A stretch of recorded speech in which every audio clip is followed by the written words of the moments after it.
दोस्तों, आजकल समाज से रिश्तों की वैल्यू ख़त्म होती जा रही है।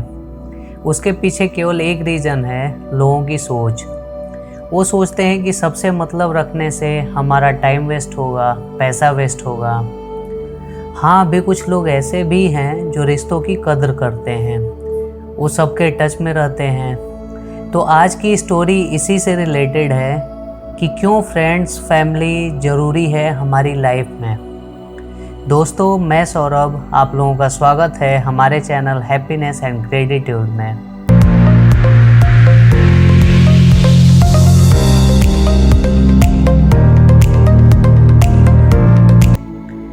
ये स्टोरी एक 10-12 साल के बच्चे और उसके पिता की है।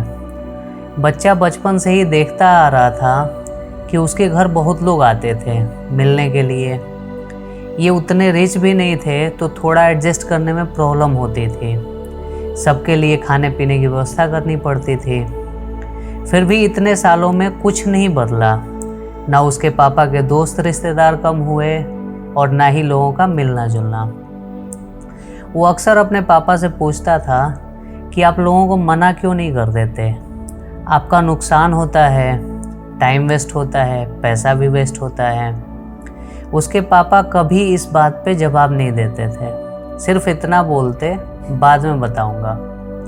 फिर धीरे धीरे टाइम निकला और कुछ टाइम बाद मकर संक्रांति आई। फिर क्या था, ये बाप बेटे भी लेके पतंग चढ़ गए छत पे। उस टाइम अभी छोटा बच्चा पतंग उड़ाना सीख रहा था। हवा थोड़ी तेज थी, तो देखते ही देखते पतंग बहुत ऊपर पहुंच गई। पतंग को उड़ता देख लड़का बहुत खुश था। डोर को वही पकड़े था, तो उसे डोर पे प्रेशर फील हो रहा था। फिर उसने अपने पापा से बोला, पापा ये डोर तोड़ दो, तो पतंग बहुत ऊपर एकदम आसमान में चली जाएगी। हम उसे पकड़ रखे हैं, इसलिए उतना ऊपर नहीं जा पा रही। इसके पापा ने उस पर जवाब दिया, नहीं बेटा, तोड़ देंगे तो पतंग गिर जाएगी।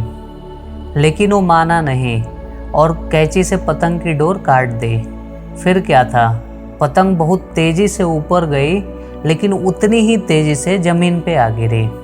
उस लड़के को कुछ समझ नहीं आया, ये क्या हुआ, पतंग कैसे गिर गई। फिर उसके पापा ने समझाया कि डोर की वजह से आसमान में पतंग टिक पा रही थी। और ठीक उसी डोर की तरह हमारी लाइफ के रिश्ते होते हैं, जो हमें बांधे रखते हैं, जिसकी वजह से हम ऊंचाई पे टिके रहते हैं। लेकिन हमें लगता है कि उनकी वजह से हम ऊपर नहीं जा पा रहे हैं, जबकि सच्चाई ये है कि उन्होंने हमें पकड़ रखा है, इसलिए हम इस ऊंचाई पे टिके हैं।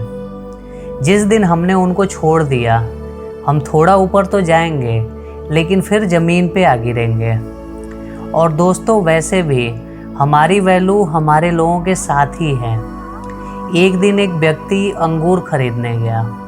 अंगूर बेचने वाले से पूछा, भैया अंगूर कैसे दिए। वो बोला, बाबूजी 60 रुपये। वहीं बगल में कुछ टूटे हुए अंगूर पड़े थे। उसने पूछा, ये कितने के दिए। फिर दुकान वाले ने बोला, ले लो बाबूजी, 40 का लगा दूंगा।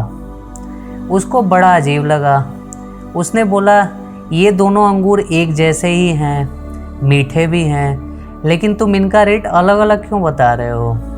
इस पे दुकान वाले ने बोला, बाबूजी ये अपने गुच्छे से टूट गए हैं, इनका उतना रेट नहीं मिल पाएगा। दोस्तों, हमारी भी वैल्यू हमारे गुच्छे के साथ ही है। अब डिसाइड आपको करना है कि गुच्छे के साथ रह के अपनी वैल्यू 60 की बनानी है या गुच्छे से अलग होके 40 की। तो खुश रहिए, मुस्कुराते रहिए। इसी ब्यूटीफुल थॉट के साथ आज की स्टोरी यहीं समाप्त करते हैं। मिलते हैं नेक्स्ट वीडियो में नई स्टोरी और नई एनर्जी के साथ।